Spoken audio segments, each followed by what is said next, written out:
Halo mahasiswa, selamat datang di video saya. Selamat datang di video materi kuliah saya.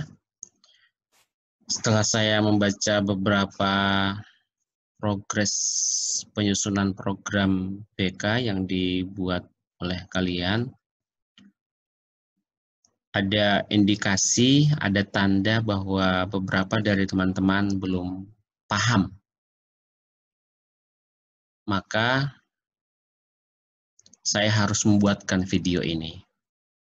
Saya harus membuatkan video ini untuk memandu teman-teman, menyusun, mengoreksi, memperbaiki, dan melanjutkan penyusunan program BK. Jadi, target teman-teman adalah menyusun program tahunan, menyusun program semester gasal, dan juga menyusun program semester genap. Oke, kebetulan saya sudah membuka file kertas kerja atau progres penyusunan program BK yang dibuat oleh Febri kalau tidak salah ini ya. Ini filenya Febri kalau tidak salah ya. Saya pertama-tama meminta teman-teman nama sekolah, pastikan kalian beri nama sekolah ya.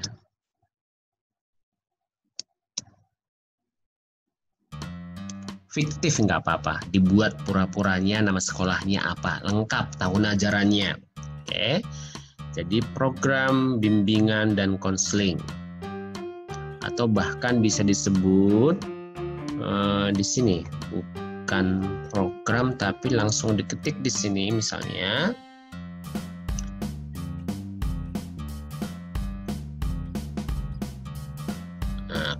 Program tahunan bimbingan dan konseling sekolah misalnya SMA Cahaya Hati, Cahaya Hati Yogyakarta. Kemudian tahun ajaran 2020-2021. Oke ya, jadi nama. Oke, jadi nama. Poin ini penting juga dilengkapi. Lengkapi dengan nama sekolah. Oke, saya mulai dari kegiatan, per kegiatan. Di kolom kegiatan, di program tahunan ada kolom nomor, ada kolom kegiatan, kolom waktu pelaksanaan dibagi dua, semester gasal, semester genap, ya, semester 1, semester 2. Kemudian masing-masing semester itu terdiri dari 6 bulan. Gasal itu misalnya mulai dari Juli, Agustus, September, Oktober, November, Desember. Semester genap mulai dari Januari, Februari, Maret, April, Mei, dan Juni. Dan terakhir adalah kolom keterangan. Kita mulai dari kegiatan yang pertama. Kegiatan pertama mulai dari analisis kebutuhan siswa atau asesmen kebutuhan siswa. Ini pasti aktivitasnya adalah menyusun angket, menyiapkan angket, menyebarkan angket. Biasanya penyebaran angket itu dilakukan pada bulan apa? Pada file ini ditempatkan di Juli. Artinya, asesmen kebutuhan siswa itu hanya dilakukan sekali menurut program yang disusun oleh Febri. Ada juga yang melakukan 2 kali. Di semester gasal dia lakukan di bulan Juli, di semester genap dia lakukan di bulan Januari. Bisa juga begitu. Oke. Ini sudah baik, Febri sudah baik memblok waktu di mana tidak efektif untuk memberikan bimbingan. Jadi di sini ada ujian dan lanjut libur, di sini juga ada ujian lanjut libur. Beberapa kalender yang lain di UTS misalnya, USIP ya, ujian sisipan atau ujian tengah semester itu mesti diblok juga. Nanti munculnya di program semesteran ya. Kegiatan kedua setelah selesai melakukan asesmen kebutuhan dilanjut dengan penyusunan program. Penyusunan program yang ini penyusunan program. Nah, ini menyusun deskripsi kebutuhannya, menyusun rumusan tujuannya, menyusun silabusnya, program tahunan, semesteran. Nah, kalau ini sudah selesai semua, kan tinggal konsultasi kepada kepala sekolah. Biasanya itu di bulan apa? Biasanya sih di 1 bulan awal itu. Ini sudah betul. Atau kalau pengen 2 kali, ya tetap di Juli dan Januari. Pada 2 kegiatan sudah jelas ya. Kemudian pada kegiatan ketiga yaitu mulai pada layanan bimbingan. Dibagi menjadi sesuai dengan komponen. Komponen pertama adalah pelayanan dasar. Ini bentuknya ada yang bimbingan klasikal. Ini klasikal semua kayak ini. Ini klasikal ini. Ada yang klasikal kecil, ada yang klasikal besar. Bimbingan orientasi misalnya, mungkin satu angkatan itu mendapatkan bimbingan orientasi. Kok ada juga ini ya, bimbingan informasi, bimbingan orientasi, ada double ini ya, kita hapus 1. Mestinya ini 2. Kemudian di sini 3. Kemudian di sini 4. Misalnya. Kemudian ada bimbingan kelompok. Oh, ada yang keliru di sini. Coba kita lihat sebentar. Bimbingan klasikal kelompok. Oke. Di sini tambahkan 1. 3.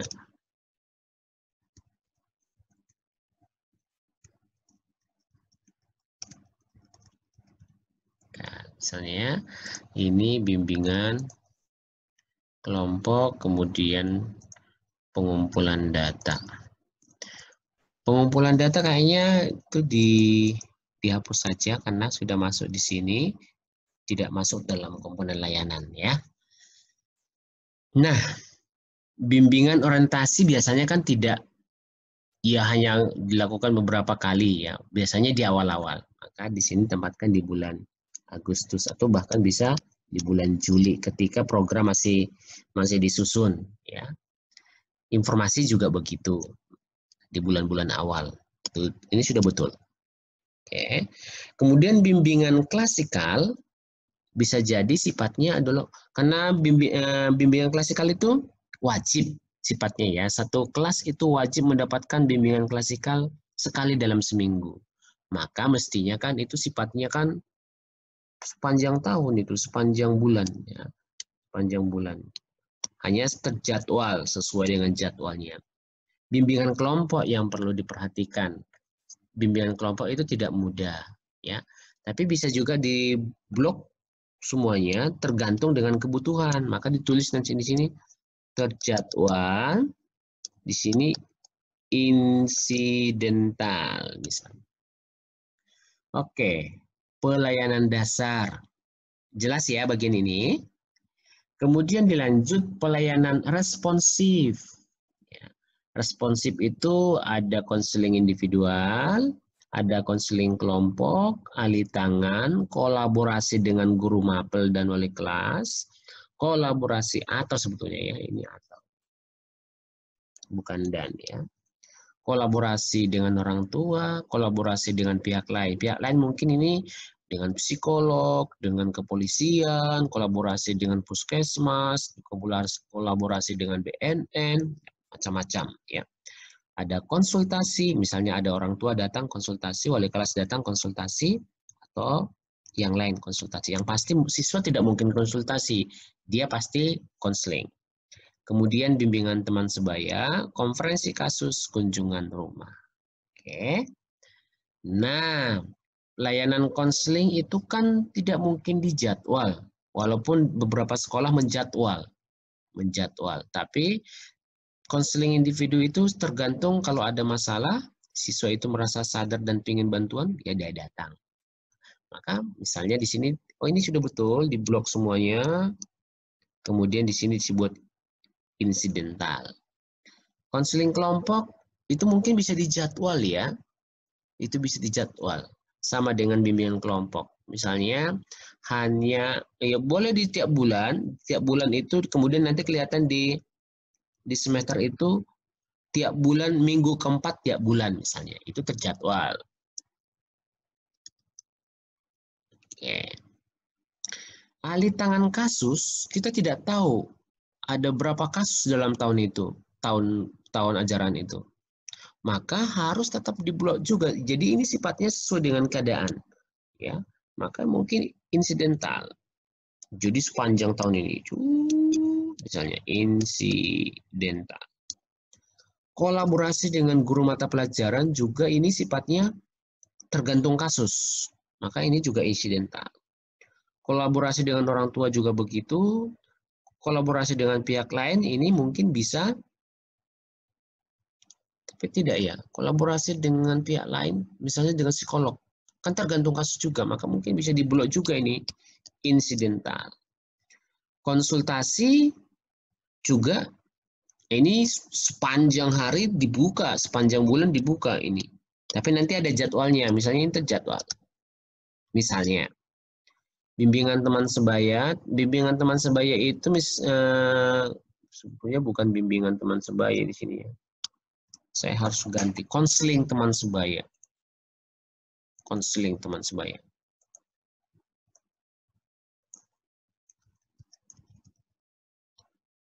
Konseling teman sebaya itu bisa dijadwal. Misalnya 1 kali dalam sebulan itu ada konseling teman sebaya. 1 kali dalam sebulan ada konseling teman sebaya. Konferensi kasus itu juga terjadwal. Sekali 2 bulan atau sekali 3 bulan di bulan berapa. Misalnya semester gasal ini dilakukan sekali konferensi kasus. Semester genap juga sekali konferensi kasus. Misalnya. Kunjungan rumah juga begitu, terjadwal. Oke. Untuk pelayanan responsif semoga jelas ya. Baik, kita lanjut di pelayanan perencanaan individual. Ini biasanya terkait dengan peminatan. Itu biasanya di bulan berapa ya? Hanya sekali itu peminatan. Ya. Hari karir, misalnya itu bisa mungkin sekali per semester ya. Atau kunjungan dunia kerja. Itu bisa mengundang orang profesi masuk ke kelas untuk cerita, perencanaan individual masuk ke dalam ya. Maka ini perlu diperbaiki ini catatannya. Oke, perencanaan individual semoga cukup jelas. Kita lanjut ke dukungan sistem. Dukungan sistem ini adalah layanan yang tidak diberikan kepada siswa tapi punya dampak pada siswa. Jadi dukungan sistem itu lebih pada pengembangan BK-nya. Memperbaiki gedung BK, mengadakan komputer di ruang BK, melengkapi buku-buku BK, mengirimkan guru BK ikut pelatihan. Maka ini bisa dijadwal, pengembangan kemampuan profesional misalnya. Diberikan jatah, misalnya 1 kali dalam semester guru BK ikut seminar, ikut pelatihan. Kemudian tiap bulan ikut musyawarah guru BK atau MGBK. Itu nanti ditulis ini terjadwal misalnya. Manajemen program, peningkatan sarana prasarana itu biasanya di bulan apa? Biasanya kan di awal-awal di awal semester misalnya, atau di awal tahun lah sekali dalam setahun. Kolaborasi dengan stakeholder ini misalnya bekerja sama dengan biro psikologi. Tuh, ini nanti terkait dengan yang tadi kolaborasi di atas. Riset dan pengembangan itu artinya setiap guru BK harus melakukan riset penelitian tentang satu hal pada siswanya. Maka dijadwal minimal ya sekali dalam setahun lah. Kalau tidak bisa sekali dalam semester ini. Maka ini tetap diisi ya. Kemudian harus juga menyusun laporan kinerja. Ini diblok semua ini, evaluasi diblok semua, analisis diblok semua, tindak lanjut hanya 5 bulan. Nah, jadi laporan itu bisa laporan per 3 bulan, laporan per semester, laporan per tahun. Kan nanti ditentukan waktunya. Evaluasi juga begitu, bisa evaluasi per semester dan juga evaluasi per tahun. Analisisnya juga begitu. Analisis itu berarti hasil dari evaluasi untuk memperbaiki. Kemudian tindak lanjutnya. Misalnya berarti tindak lanjut itu selalu diikuti, maaf, evaluasi itu selalu diikuti tindak lanjut. Setelah evaluasi ada tindak lanjut. Misalnya kalau evaluasinya per 3 bulan, berarti tindak lanjutnya juga per 3 bulan. Oke?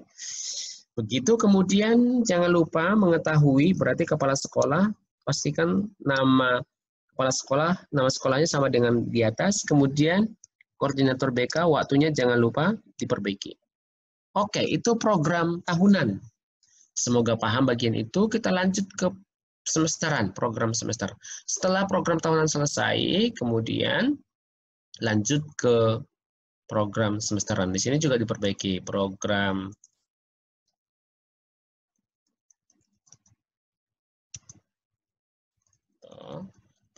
bimbingan dan konseling. Kemudian tambah 1 di sini misalnya.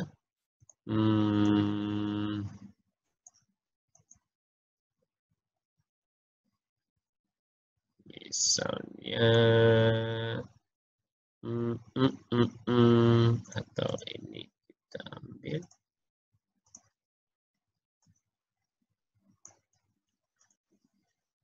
semester gasal, atau mana ya bagus ini ya.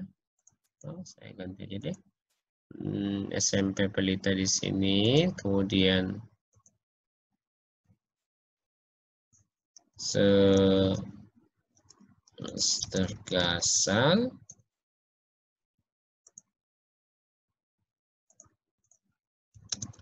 tahun ajaran 2020-2021. Misalnya begini. Misalnya dilengkapi Yogyakarta, ya. Nah, perhatikan kolom-kolomnya. Di program semesteran itu ada kolom nomor, sama kolom kegiatan, ada kolom bidang bimbingan. Di dalam kolom bidang bimbingan itu ada 4 bidang bimbingan: pribadi, sosial, belajar, karir. Kolom fungsi layanan, pemahaman, pencegahan, bank itu pengembangan, tas itu pengentasan. Ya. Sasarannya, karena ini SMP tadi, kelas 7, 8, 9. Waktu pelaksanaan, karena ini semester gasal, berarti mulai bulan Juli, Agustus, September, sampai Desember. Ya. Di setiap bulan itu ada minggu ke. Ini minggu ke, dalam minggu itu ada dalam 1 bulan ada yang 4 minggu, ada yang 5 minggu. Untuk merapikan, menyeragamkan, dibuat saja 5 semua ya, 5 minggu. Ya, oke. Minggu pertama, minggu kedua, minggu ketiga, minggu keempat, minggu kelima, minggu pertama. Begitu terusnya. Kemudian ada kolom keterangan. Nah, di semester ini lebih detail lagi ya. Kalau di sini tadi kan tidak cukup detail ya. Kemudian di sini lebih detail persiapan, analisis kebutuhan. Jadi pada kolom persiapan ini, kegiatan ini bagian ini belum diisi ya, karena memang dia belum terkelompokkan. Karena persiapan ya. Ini juga belum. Hanya berisi kolom waktu. Ya. Waktunya analisis kebutuhan itu di minggu, mestinya kan di minggu pertama ya. 2 minggu. Kemudian penyusunan 2 minggu, pembagian tugas. Konsultasi di minggu keempat, pembagian tugas di minggu keempat juga, penyediaan sarana minggu kelima. Kalau ada minggu kelima ya. Kayaknya nggak ada minggu kelima di Juli 2020. Oke, ini sudah diblok. Ini nggak tahu biru ini, hijau ini maksudnya apa nih ya? Apa diblok ini ya? Apakah hari libur kayaknya nih? Cek nanti ya. Kemudian komponen program kegiatan pertama layanan dasar, bimbingan klasikal ini yang tadi saya buat, yang saya sebutkan tadi program tahunan. Ini kayaknya perlu di copy paste kembali, pindahkan ke sana ya. Misalnya begini. Di sini kan tidak muncul layanan informasi ya. Atau baik juga sih ini di copy paste, diseragamkan saja, pindahkan ke sini.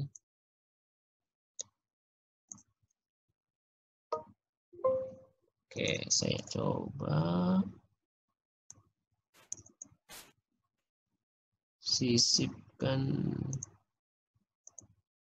Aduh.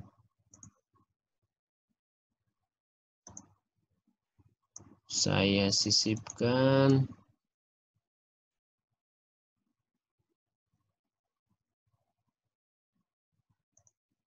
Aduh, caranya ini ya, saya gini aja deh.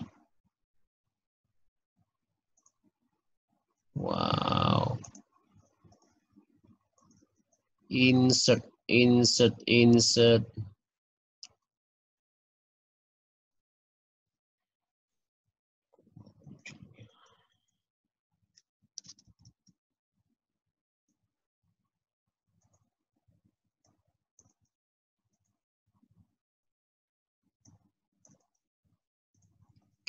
Pindahkan saja dari sini nih supaya seragam, supaya tidak simpang siur.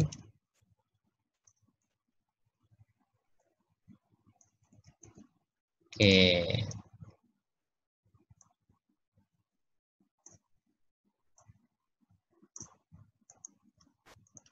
Nah, bimbingan klasikal itu bisa isinya ada orientasi, ada informasi ya. Jadi di sini mungkin memuat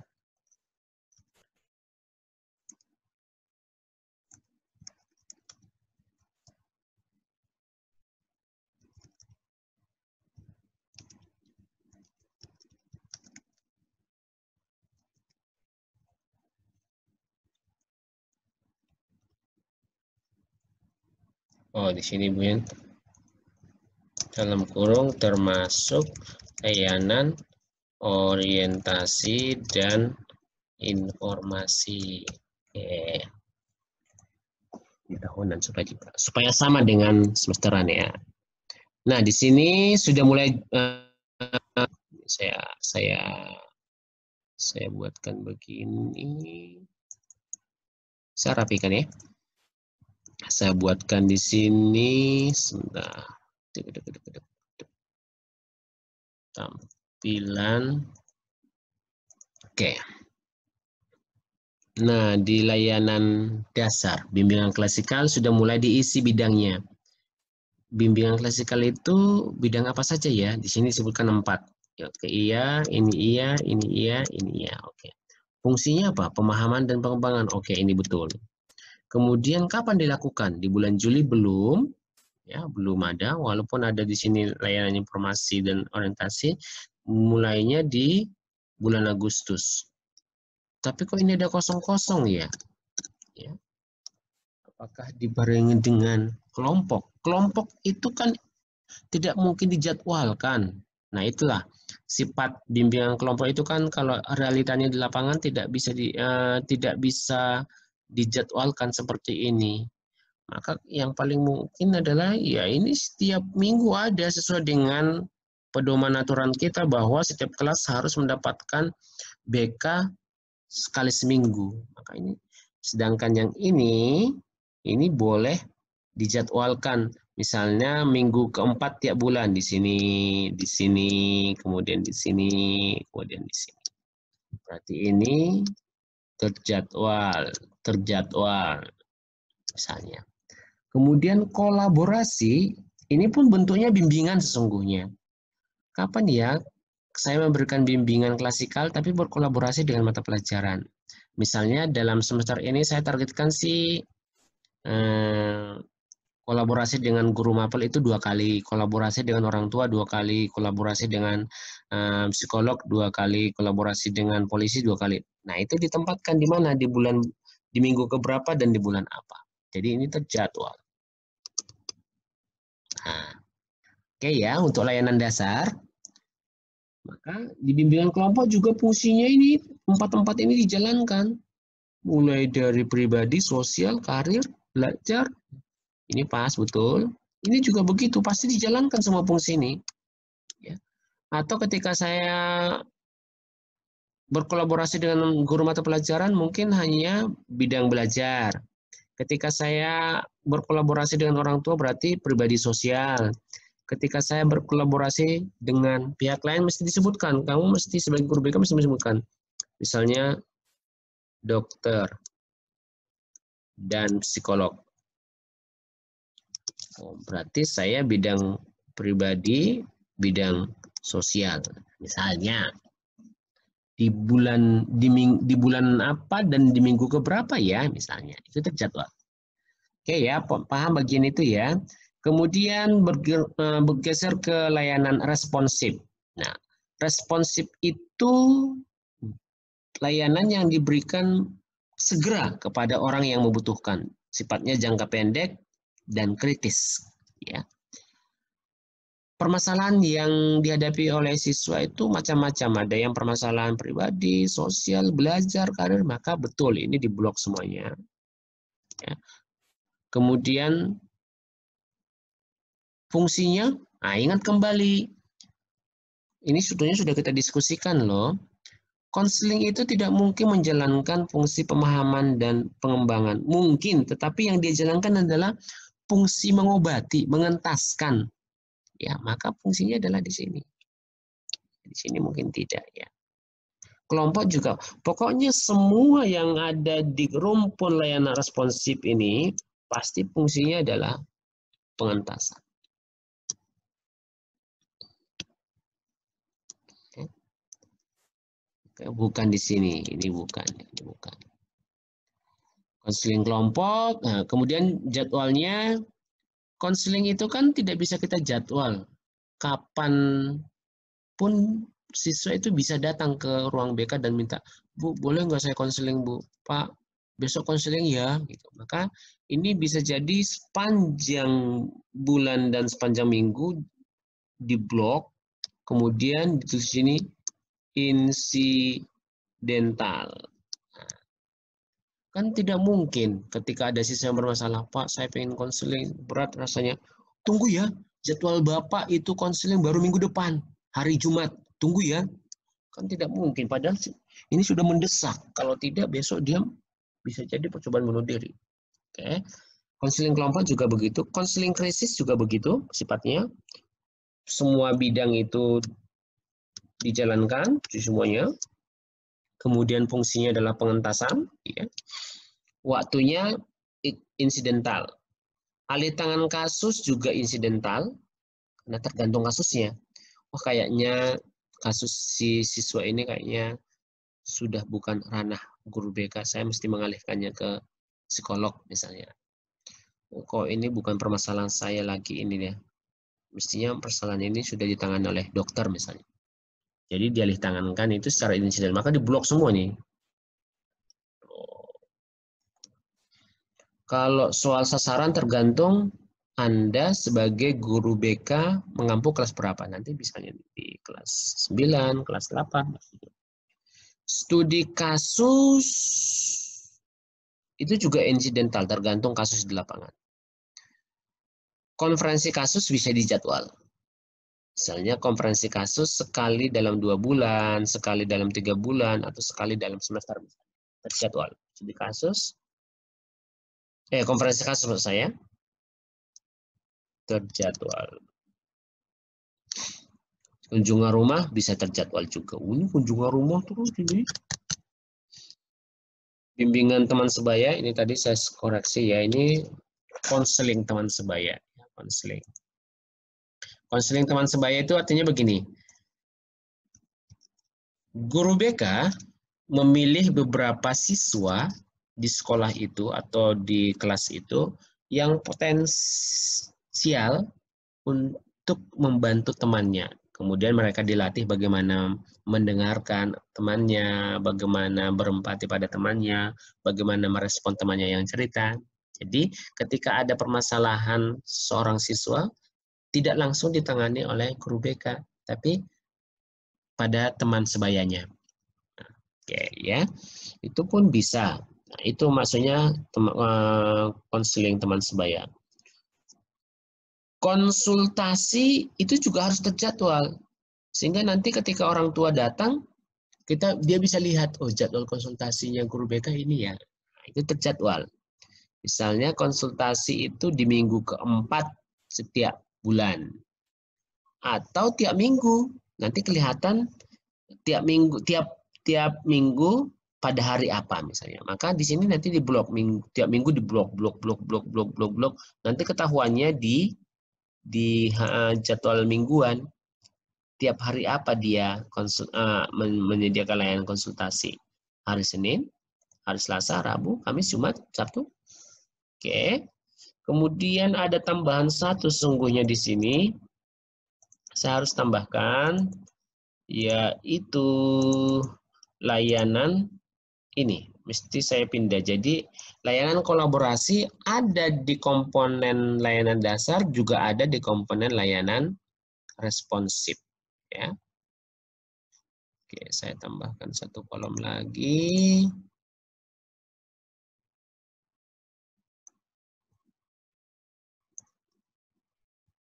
Nah, bagian ini berarti ini nomor 10. Oke, kolaborasi ini ketika ada kasus mendesak nih, dan saya butuh dukungan, saya butuh kerjasama dengan orang tua, maka disitulah kolaborasi. Maka sifatnya juga mungkin insidental ya. Kapanpun bisa berkolaborasi tergantung kasus. Insidental. Kalau bimbingan tadi kan bisa dijadwal, kalau konseling enggak. Oke, semoga paham ya bagian layanan responsif yang cukup banyak kegiatannya.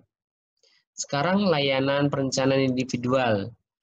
Perencanaan individual ini bisa perencanaan pribadi, bisa perencanaan karir. Tapi kalau lihat peminatan itu berarti soal karir di sini.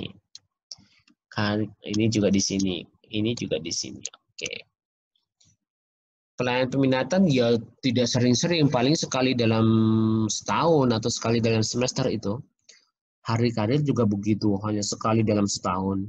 Kunjungan kerja atau mengundang profesional masuk kelas, cerita gitu, itu hanya sekali. Oke, maka ini perlu dipertimbangkan juga ini. Oke, kemudian dukungan sistem, penghimpunan data, pengisian peta siswa baru, psikotes, pengisian buku pribadi, foto, ini itu di minggu-minggu awal ya. Bulan Juli itu di blok sini. Penghimpunan data misalnya di sini. Sekaligus ketika asesmen tadi itu misalnya ya. Kemudian aplikasi instrumen bimbingan. Ini kayaknya sama dengan asesmen tadi. Ini penyusunan instrumennya, penyusunannya. Kalau di sini kan sudah pakai langsung analisis. Kalau tadi di sini menyusun ya. Ini masuk sistem. Kemampuan profesional, ikut organisasi, ini juga dijadwal.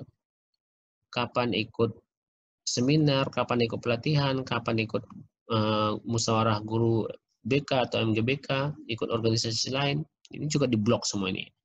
Demikian juga ini evaluasinya. Oh, di sini tidak ada laporan ya. Mestinya ada di sini satu. Sini adalah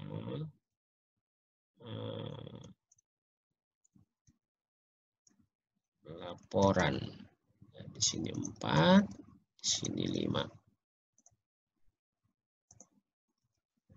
Oke, ini harus ditambah, ada beberapa yang perlu diperbaiki memang ini.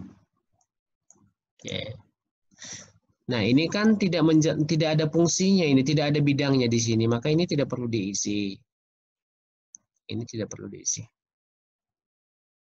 Begini ini tidak usah, ini juga tidak usah, ini juga tidak usah. Cukup mengisi waktunya. Ini cukup memblok waktunya. Oke. Jangan lupa bagian ini, jangan lupa bagian ini.